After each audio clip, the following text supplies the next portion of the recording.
Alors, je vous passe la parole, Madame Diamem. Madame le maire, chers collègues, nous ne pouvons que nous réjouir de l'institution des servitudes d'utilité publique permettant aux acquéreurs potentiels de parcelles susceptibles d'avoir été polluées par l'activité au long cours de l'usine successivement dénommée Tudor, SEAC, Fumel, puis actuellement Exaï Technologies SAS, et ce, même lorsque toute activité aura été interrompue de longue date, ce qui ne peut être exclu si l'on se réfère aux inquiétudes notamment manifestées par les salariés d'Exaïd qui manifestaient le 1er avril 2021 pour s'opposer à l'éventuelle transformation de leur entreprise en site logistique. Incidemment, je souligne que les conservations des hypothèques ont laissé la place au service de la publicité foncière le 1er janvier 2013. Il convient cependant de rappeler le principe général de non-indemnisation des services d'urbanisme qui ne souffre que de quelques exceptions, l'article L515-11 du Code de l'environnement limitant les cas d'indemnisation demandés dans une période de 3 années à l'hypothèse d'un préjudice direct, matériel et certain subi par un propriétaire titulaire de droits réels, c'est-à-dire bénéficiant sur un terrain d'une servitude ou du droit de construire ou ayant droit, c'est-à-dire essentiellement l'héritier de l'un des deux précédents.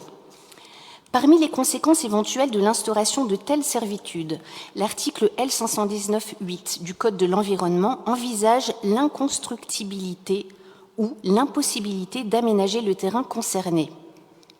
Or, la jurisprudence est très défavorable aux demandeurs à l'indemnisation, considérant généralement que la perte du droit de construire ne constitue pas un préjudice certain, car après tout, rien n'indique que le propriétaire en avait l'intention.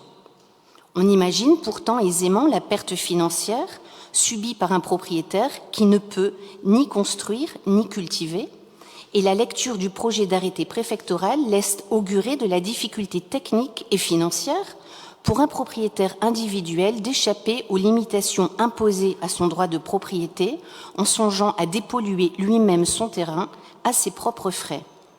Plutôt que d'encourager à la dépollution, la mise en place de telles servitudes a plutôt pour effet de geler toute utilisation potentielle des propriétés concertées.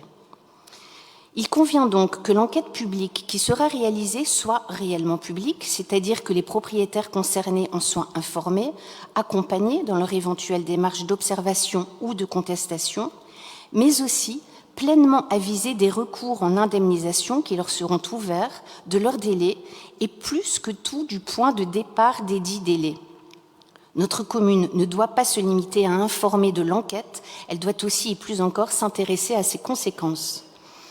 Il serait souhaitable à cet égard que les 606 parcelles cadastrales concernées, 351 lilloises et 255 fâches tumélinoises, soient plus précisément désignées, de sorte qu'il apparaisse si elles sont occupées par leurs propriétaires ou louées, voire propriété d'institutionnels. L'article 4, alinéa 1er du projet d'arrêté, impose à un propriétaire bailleur d'informer son locataire et de l'obliger à respecter les servitudes, sans qu'on sache bien comment il pourra le lui imposer, particulièrement s'il s'agit d'un locataire déjà en place dont le bail ne contient aucune clause particulière. L'information par la puissance publique des locataires existants doit donc également être assurée par une large publicité, mais aussi par un contact direct et individuel. L'acceptabilité de l'atteinte aux droits antérieurs des propriétaires comme des occupants nécessite une pédagogie qu'on peut supposer plus accessible à une commune qu'à des services de l'État rendus difficilement accessibles par la dématérialisation. C'est l'occasion de rappeler et de valoriser le caractère indispensable de notre échelon municipal. Je vous remercie. Merci.